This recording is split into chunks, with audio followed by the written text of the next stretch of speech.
Ok, Shabbat Tov a todos nuestros amados que nos siguen por medio de esta red de Facebook y también por YouTube.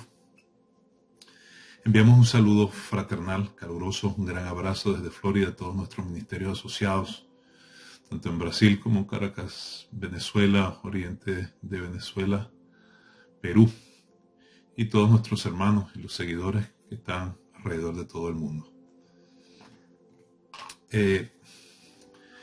Quiero comenzar la palabra de hoy con el escrito de Isaías. Isaías capítulo 42, verso 24 dice: ¿Quién dio a Jacob el botín y entregó a Israel a saqueadores? ¿No fue Adonai contra quien pecamos? No quisieron andar en sus caminos ni oyeron su ley. Por tanto derramó sobre él, Israel, el ardor de su ira y fuerza de guerra. Le puso fuego por todas partes, pero no entendió, le consumió, mas no hizo caso. Capítulo 43 dice: Ahora, así dice Adonai, creador tuyo, oh Jacob, y formador tuyo, oh Israel. No temas, porque yo te redimí. Te puse nombre, mío eres tú. Entonces, aquí hay algo bien interesante, y es la parte negativa de un pueblo que le ha dado las espaldas al Señor. Y el Señor es justo y tiene que juzgar. Pero también está la otra parte, cuando Él dice: yo soy tu creador y el formador tuyo, oh Israel. Y dice: te puse nombre, mío eres tú. Yo quiero que usted ponga especial atención en las expresiones del santo bendito sea, cuando le dice a Israel: mío eres tú. Entienda, le está diciendo el santo bendito, el creador del universo, está escogiendo a un país, a una nación, y le está diciendo: tú eres mío. Tú has fallado, tú has pecado, como consecuencia va a venir lo que tiene que venir porque Adonai es justo, pero aparte de todas estas cosas le está diciendo: yo te redimí. Le está diciendo: mío eres tú, yo te formé. Yo soy tu creador, oh Jacob, y formador, oh Israel. Entonces, cuando nosotros vemos a Israel desde estas perspectivas, entonces entendemos que aunque haya situaciones adversas en Israel contra nuestro Padre Celestial o contra el Dios de Israel, ¿por qué? A mí, por ejemplo, me pasaron algunos videos donde, de acuerdo a la Torá, cuando termina la fiesta de Sukkot, el otro día se celebra Shmini Atzeret, que es una santa convocación. Y sin embargo, estos muchachos, estos jóvenes, miles de muchachos, se congregaron en aquel lugar. Y a un pastor en las redes estaba explicando, y él se veía, mientras los muchachos, tú sabes, estaban bailando y divirtiéndose y eso, había ¿cómo se dice? Una imagen, creo que era de Buda o algo así. Bueno, yo sé que pues hubo una falla por parte de Israel.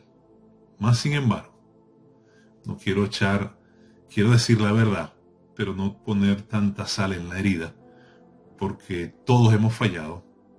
Israel falló, así como las naciones también están fallando, ¿entiendes? Y así como usted y yo, muchas veces también hemos fallado. En todo esto hay un trato del Señor con Israel, porque esto va a hacer que Israel entonces reaccione, despierte y tome el rumbo que el Señor ya ha predestinado para Israel, porque toda Israel será salvo. Entonces, la semana pasada nosotros hablamos de que Israel, el Dios Adonai, hizo un pacto con Abraham, lo confirmó a Isaac y después a Jacob. Entonces, cuando se habla de Israel, se habla entonces de una posición espiritual y se habla de una posición física, porque Israel tiene esas dos facetas. Me llama la atención que cuando hubo pues esta situación con los terroristas, Israel entonces contraataca y el nombre que le ponen es espada de hierro, Ahorita me pasó un amigo de España, espada de hierro en hebreo. La suma de sus letras da 855. Y en hebreo, estos son los días del Mesías. La suma de su letra también da 855. Lo que quiere decir que lo que está pasando en Israel, de una u otra manera, nos está hablando a nosotros y nos está diciendo que estos son los días del Mesías. Nos está diciendo que Yeshua viene pronto. Es necesario que esto pase en Israel, porque su adormecimiento en parte tendrá que despertar para que, repito, todo Israel sea salvo cuando el Mesías muestre sus heridas en los cielos. Hay muchas cosas y muchas noticias. Yo voy a hacer un paréntesis, porque esto es algo que me tiene de verdad inquieto. Y es, por ejemplo, las apreciaciones del presidente de Venezuela, Maduro, cuando él dice que él es cristiano, y pues él enfatiza y dice que Jesucristo, él dice, nació, ¿verdad?, como judío, pero después dice que es palestino, y resucitó con un espíritu palestino, y vivió en Palestina, y es palestino. Entonces, realmente, esto es lo que pasa, y es lo que muchas veces los líderes de los pueblos quieren, para poder engañar a la población. Entonces, mientras menos estudie la población, mientras menos investigue y mientras menos tenga conocimiento de la verdad, entonces cualquiera va a decir cualquier locura, cualquier disparate, y entonces ustedes pensarán que Jesucristo es palestino. Palestino, yo no sabía. La palabra Palestina, cuando tú lo llevas a su raíz, es filistín o filisteo. Entonces, están diciendo que Jesucristo es judío, pero es palestino y resucitó como palestino. O sea, Jesucristo es filisteo. O sea, que Jesucristo a lo mejor era primo hermano de Goliat, pues Goliat era un filisteo. O era, qué sé yo, hermano o familia de Goliat, filisteo. O sea, ¿cómo vas a decir tú que Jesucristo, que representa el león de la tribu de Judá, que nació en Israel, que se circuncidó a los 8 días, que hizo su Abisba, que cumplió la ley del Señor y los profetas, ¿cómo vas a decir que es filisteo? Porque cuando tú dices que es palestino, tú estás diciendo que es filisteo, porque palestino es la traducción de filisteo. Pero mientras más ignorancia hay en los pueblos, bueno, mejor, porque decimos cualquier disparate, y usted entonces piensa, entonces los venezolanos pensarán que, no, sí, viste, no, sí, Jesucristo es palestino. Con respecto a Palestina, hay dos tendencias bien, yo diría, bien marcadas. Porque hay unos que dicen que los filisteos eran griegos, o estaban bien vinculados a los griegos. Y otros dicen que viene de abajo, de Egipto.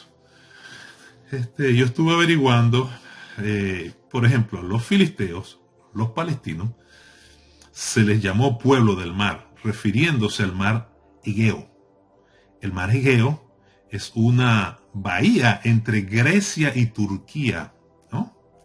Está separado del Mediterráneo por la isla de Creta. Por eso algunas personas creen que los filisteos podrían ser griegos. O sea, estamos hablando de miles de años antes de Yeshua. Otra tendencia dice, se rehúsa pues a la hipótesis de que los filisteos eran un pueblo griego. Entonces dice, los filisteos o pilistín, palestinos, en todas sus variantes, son un pueblo que en toda esa convulsión se movió, que con mucha probabilidad procedía de alguna de las islas de Asia Menor o incluso de alguna de las zonas aledañas al entorno cananeo. Entonces estamos hablando de que los palestinos antes de Yeshua sí existieron, pero en el tiempo fueron desapareciendo.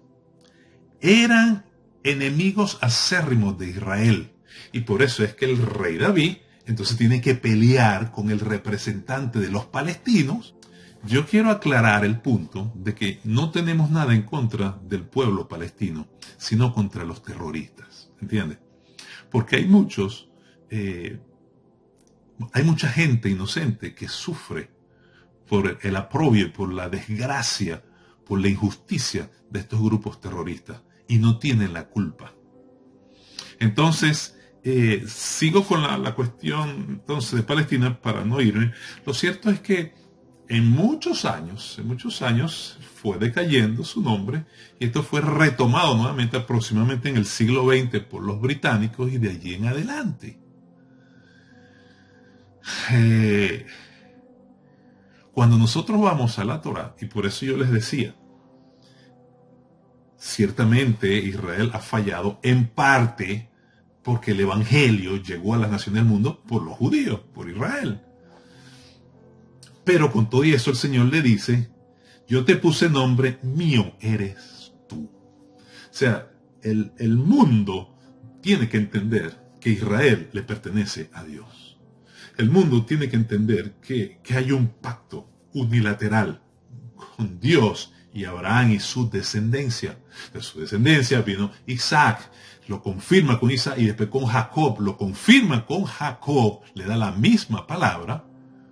Y Jacob entonces tiene los 12 hijos que representan las 12 tribus de Israel. Entonces, Ahora, ¿por qué viene todo esto? Bueno, tenemos que remontarnos entonces anterior a Abraham. Anterior a Abraham hubo un hombre llamado Noé, que dice la Escritura que caminó con Dios, caminó con el Señor. ¿Por qué? Porque era un hombre justo. Ciertamente, volvemos a lo mismo, comete un error que se emborracha. Pero peor lo hizo su hijo. Y aquí viene la desgracia. Porque cambió la desnudez de su padre. Ahora, cuando hablamos de la desnudez, ese es un eufemismo. Realmente lo que hubo fue una relación sexual entre Can y la violación que tuvo contra su padre. Cuando entonces Noé despierta y ve todo esto, lanza la maldición y dice, maldito sea Canaán. Por algún motivo, no la pone directamente sobre Can, sino sobre el hijo de Can, que es Canaán. La maldición tiene como objetivo, lo primero de una maldición es quitarte la tierra, porque cuando te quita la tierra, entonces te quita el derecho y la heredad que tú tienes por parte de Dios y su bendición. ¿Entiendes? Es decir, cuando viene la maldición, es como que si Dios te diera la espalda y estás entonces a expensas del enemigo. Entonces, ¿qué es lo que pasa con Canaán? Que la tierra le fue quitada. ¿Por qué le fue quitada a Canaán? Por deshonrar a su padre. Ahora, el Señor es dueño de la tierra, del universo, y a Él le plació escoger, imagínense ustedes, por la línea de Noé, su hijo Sem, a un hombre llamado Abraham. Un hijo, que en este caso fue Can, deshonra, viola a su padre. Eso lo habla el Talmud también, que tuvo una relación sexual y bueno, Noé después que despierta y se da cuenta de todo, lo maldice. Pero, ¿qué pasaba con Noé? Que caminaba con Dios. ¿Qué pasaba con Noé? Que de allí, de su simiente también se desprendería la simiente de Sem. Y de Sem viene la de Abraham. Y entonces el Señor, en su inmenso poder, amor y decisión, toma a un descendiente de Sem, porque le da la bendición a Sem, maldice a Can y le dice a Jafet que habitaría entonces en las tiendas de Sem. ¿Ve de dónde viene todo esto? Ahora, Israel tiene la culpa de que Can haya usado a su padre. No tiene la culpa. Israel tiene la culpa que el Señor le haya quitado la tierra a Canaán. Israel no tiene la culpa. Israel tiene la culpa de que el Señor haya escogido a Abraham y le haya dicho la tierra que tú pisas, que es Canaán, que es hoy Israel, se la daré a ti y a tu descendencia. Israel no tiene culpa de eso, porque para empezar Israel no había nacido. Pero es el punto, es la tierra. El Señor necesitaba poner su trono allí en Canaán, en Israel, en Jerusalén. El Señor necesitaba poner su presencia allí. Pero ¿cómo va a poner su presencia allí si desde atrás hay una maldición porque un hijo deshonra a su padre? Cuando Adán y Eva pecaron, ¿qué fue lo primero? perdieron el territorio, el Señor los saca del Edén. Porque como consecuencia de la maldición del pecado, entonces se te quita la tierra. Entonces viene todo esto desde atrás y ¿qué podemos decir? Por la misericordia del Señor, escoge entonces a un lugar de la tierra para poner allí su trono, para poner allí su presencia, para poner su Shejinah, para poner su gloria y para un día venir, derramar su sangre preciosa. Y quiero hacer un paréntesis, me disculpo, porque es que hay tanto que quiero decir. Tengo que decirlo así rapidito. Me llama la atención el hecho de que Francisco, allá en Roma, el Papa Francisco, dice que la sangre de Yeshua es pagana. ¿No? Y yo, wow, la sangre de Yeshua es pagana, imagínate tú. Y por otra parte, él tiene en su pocket, en su bolsillo, tiene un rosario y tiene un librito. Y el librito se llama El fracaso de Dios. Imagínense ustedes las barbaridades que estamos oyendo. O sea, el representante del cristianismo mundial dice que habla del fracaso de Dios y que la sangre de Jesucristo es pagana. O sea, estás negando la divinidad y estás blasfemando, ¿entiendes? Daniel me habla y dice que se levantará contra los santos y hablará cosas contra el Altísimo, hará guerra contra los santos. Me lo habla Daniel, me lo habla Apocalipsis, cuando habla de Roma y de aquella bestia que viene con furia contra el pueblo del Señor. Ahora, ¿cómo es posible que el representante de una de las religiones más grandes del mundo esté diciendo que Dios fracasó y que la sangre de Jesucristo es pagana? Y por otra parte, entonces vemos al presidente de una nación diciendo que Jesucristo es filisteo. Y por otra parte, entonces oigo a los creyentes en Yeshua diciendo, María se acostó con José y salió Jesús. Por eso es que la Escritura y los sabios en la antigüedad hablaron de eso y dijeron que cuando se acerque la venida del Mesías, habrá oscuridad en la tierra y falta de la verdad. Por eso es que Hasatán en este tiempo está tratando de opacar a los que hablan la verdad. Por eso hay una guerra ahorita terrible en los cielos contra aquellos que no han doblado sus rodillas ante Baal. Y por eso nosotros tenemos que honrar a nuestra gente, tenemos que honrar a nuestros líderes, tenemos que honrar a aquellos que hablan la verdad, porque son como una lumbrera en medio de la oscuridad. Y hablando de lumbrera en medio de la oscuridad, entonces tengo que hablarles del eclipse solar. Se da cuenta que son muchas cosas, yo no sé cómo voy a hacer, pero se lo voy a decir rapidito.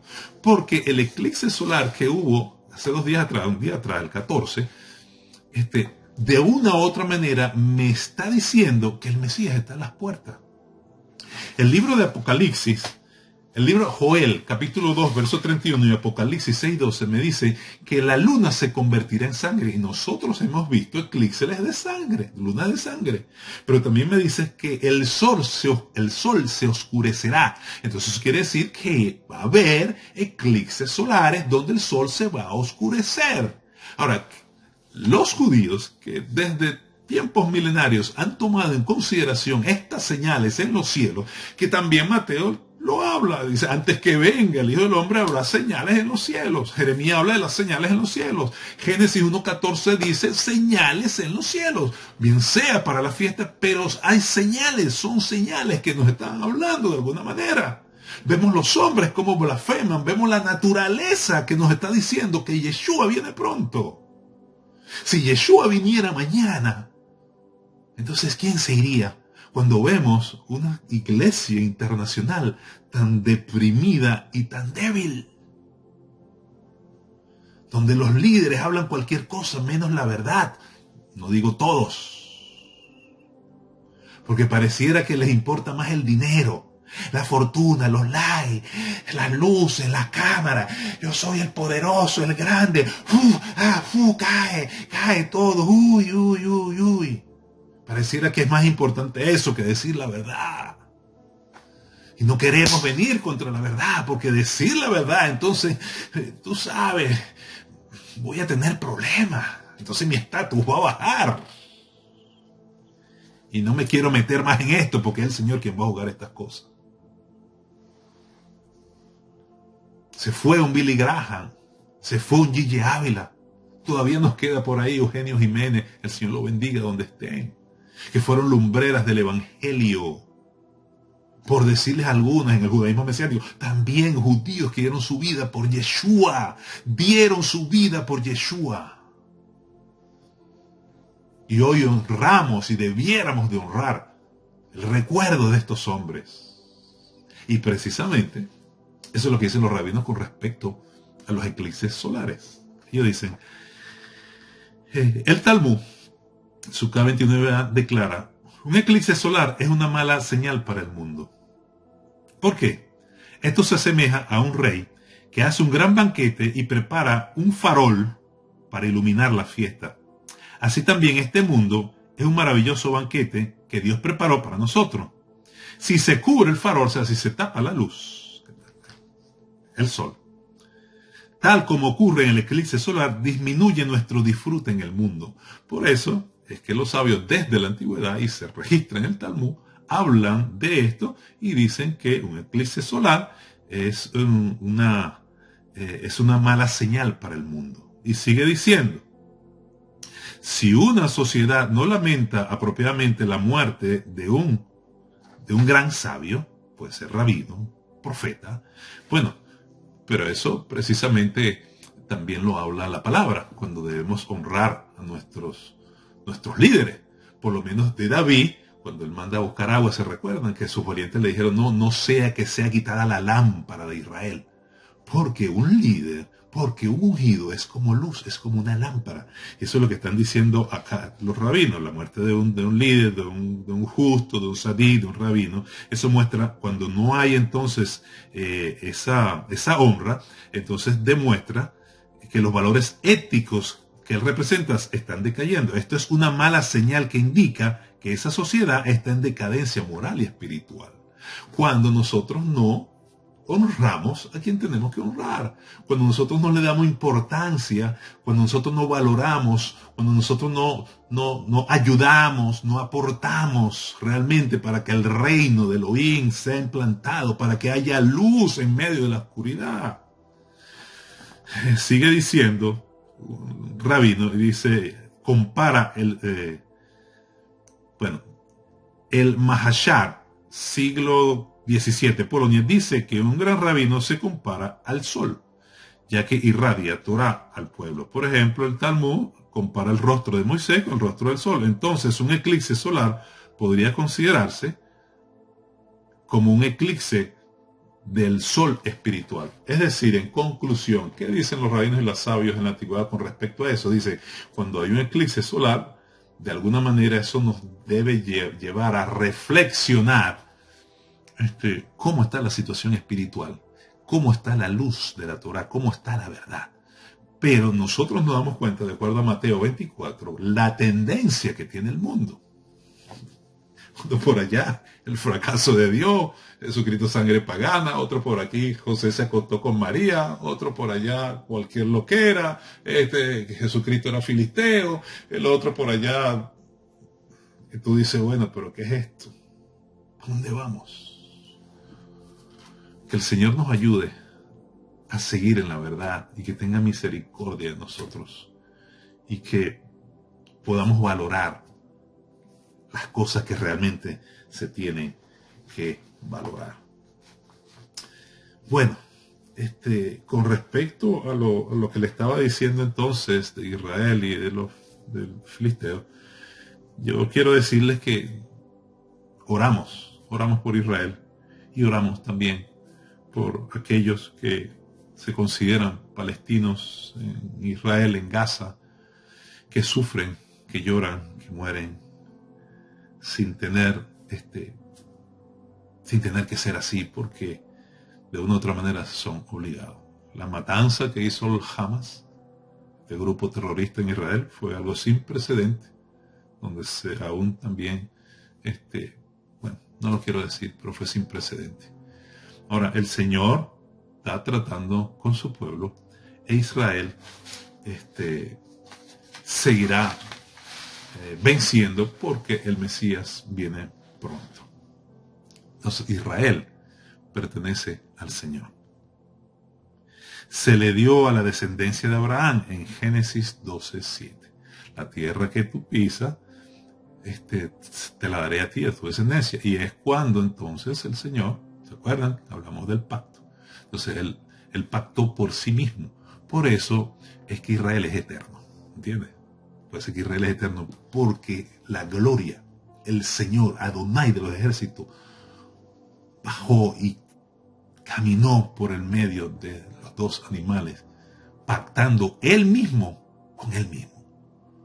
Y por eso es que aunque el hombre falle, él entonces lleva la culpa de eso y él paga. Entonces, como el hombre falló, bueno, las consecuencias de esa falla la paga él, porque él fue el que pasó en ese pacto. Y ya nosotros lo vimos la semana pasada, por eso es que Yeshua habla: este cuerpo por vosotros he partido, la sangre del pacto. Pero esa concesión de la tierra, fíjense, no vino por Ismael, sino que vino por Isaac. Lo confirmó a Isaac en Génesis capítulo 17, verso 19. Entonces aquí entra la parte espiritual, ¿entiendes? Porque el Señor visita a Sara, visita a Abraham, después que había nacido Ismael, y le dice: Sara tendrá un hijo. Después de esto, Sara tendrá un hijo. Entonces, esta es la conexión espiritual. Sara tiene un hijo por la palabra de Dios. Entonces, cuando Dios, Adonai, da la palabra, ya ahí entra entonces la parte espiritual, porque es por un milagro de Dios y un propósito. Y el Señor más adelante entonces dice: en Isaac te será descendencia, y dice: Isaac es el que va a heredar. Escuche, eso lo está diciendo el Señor. Isaac es el que va a heredar la tierra, no la va a heredar Ismael. Ismael representa familia, representa hijos del mismo padre, pero tiene la bendición de la herencia. La herencia viene sobre Isaac y después viene sobre Jacob. Por ejemplo, la concesión de la tierra pasa entonces a Jacob y no a Esaú. ¿Entiendes? Pasa a Jacob y no a Esaú. Y de Jacob precisamente nacen los 12 hijos que representan las 12 tribus de Israel. Entonces, por eso es que aquí la palabra dice: Israel, tú eres mío, yo soy el que te formo, yo soy tu creador. Entonces, es importante cuando nosotros vemos a Israel, que aunque en parte esté adormecido, hay un pacto sempiterno, y el Señor en su inmensa misericordia, como lo vemos aquí en Isaías capítulo 43, así dice el Señor: yo soy tu creador, yo soy que te formé, Israel, te puse nombre, mío eres tú. El pacto es incondicional, incondicional. Y por eso precisamente es que la misericordia del Señor se extiende, aunque nosotros veamos endurecimiento en parte, de acuerdo a lo que habla Romanos capítulo 11. Es tan poderosa esta afirmación que Jeremías lo habla en el capítulo 31, versos 35 al 37. Dice: la promesa de Dios a Israel es tan cierta como el orden fijo del universo. Porque ahí habla del sol y de la luna. O sea, si dejaran de existir el sol y la luna, bueno, entonces el pacto se cae. Pero como el universo va a existir, entonces mi pacto con Israel también existirá. Entonces, el pecado de Israel no cambia. Esto es importante. El pecado de Israel no cambia el derecho a la tierra. No lo cambia. ¿Por qué no lo cambia?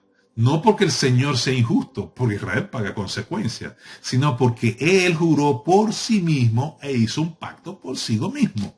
Entonces, por eso es que el pecado de Israel no le quita el derecho de la tierra. Vamos a Levítico capítulo 26, 40, a ver qué nos dice. Levíticos 26. Entonces, Jeremías dice: con amor eterno te he amado, por tanto, te prolongué mi misericordia. 26:40.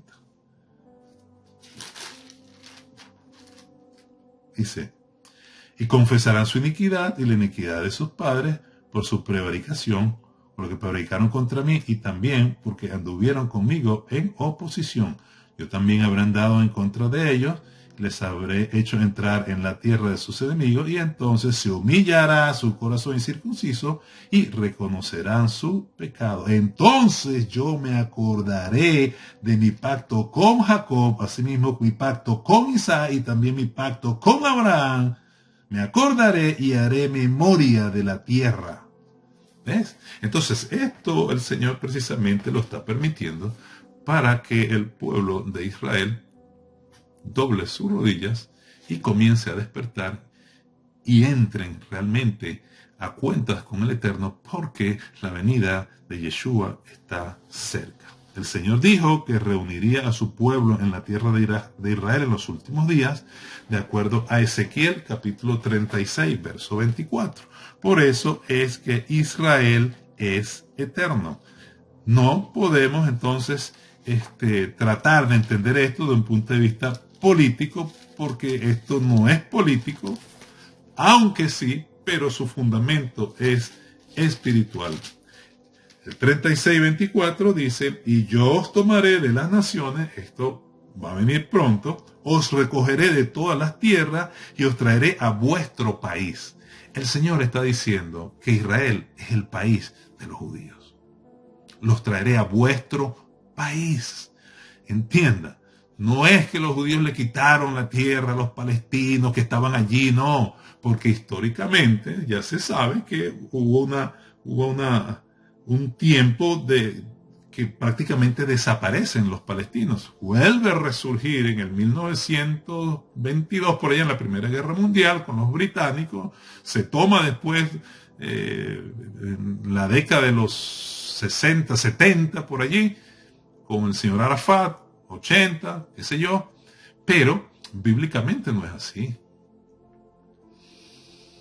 Entonces dice, os daré corazón nuevo y pondré espíritu nuevo dentro de vosotros y quitaré de vuestra carne el corazón de piedra y os daré un corazón de carne. Pondré entre vosotros espíritu y haré que andéis en mis estatutos. Esparciré sobre vosotros agua limpia y seréis limpios de todas vuestras inmundicias y de todos vuestros ídolos os limpiaré. Ciertamente había un ídolo allá donde fueron estos muchachos, precisamente en este día donde el Señor manda en la Torá que había una santa convocación, había un ídolo allí, y el Señor pues, eso lo que hizo fue abrir una puerta, darle legalidad al enemigo. Ahora el Señor, con su amor y con su misericordia, espera con los brazos abiertos a su pueblo, porque hay un pacto eterno, e Israel tendrá que conocer que Yeshua es el Mesías. Entonces, Dios dijo que cuando regresaran a la tierra por última vez, nunca más serían removidos, de acuerdo a Amós capítulo 9, versos 14 y 15, y Dios juzgará a quienes han dividido su tierra, de acuerdo a Joel capítulo 3, versos 1 y 2. Entonces, en todo esto, conclusión, oscuridad en la tierra. Que el Señor nos ayude a permanecer en su palabra y en su verdad para no ser engañados, y permanecer en lo que Él nos ha dicho. Orar por Israel y orar por las naciones, orar por los musulmanes, orar por los árabes, orar por los palestinos, orar por toda la humanidad, porque la salvación es para Israel y es para el mundo entero. Que el Señor bendiga a Israel, que el Señor bendiga a las naciones.